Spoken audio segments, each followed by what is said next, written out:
Assalomu alaykum.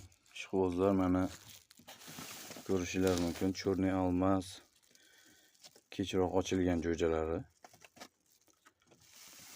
Videoni sal yaqinlashtirsam agar.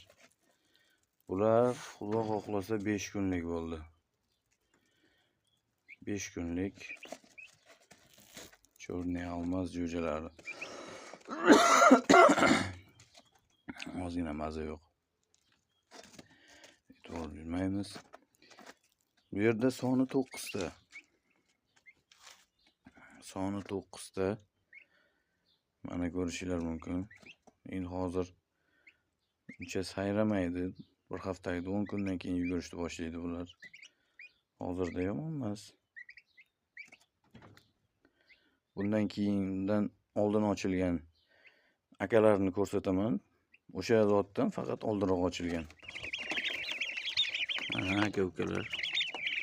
Bu oldinroq ochilganlar. Ichida Kavkazskiy bronza ham bor. O'zimizda местный bronzalardan. Chuporlar e'tibor bergan bo'lsang, qoralari chorniy almasni jo'jalar, boyagi bir haftaliklarning akasi bo'ladi. Ko'rishingiz mumkin. Men o'zim o'tgan yil boqdim, kam boqdim.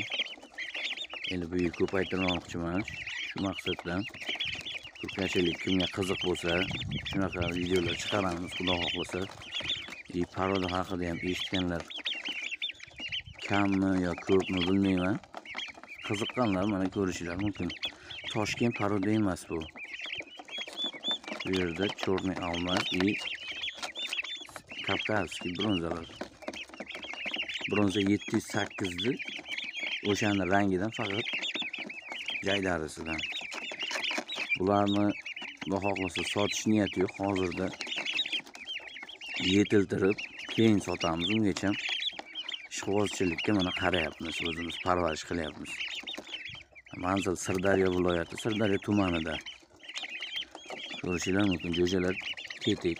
Bular rob borasi 15 kunlik bo'ldi. E'tibor berishingiz mumkin. 15 kunlik.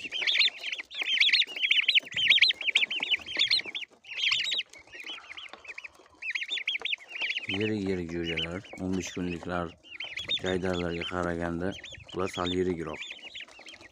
Suyaklari ham buzuq, e'tibor bersalaring. Yirikda hammasi. Boqilish tartibi shunday.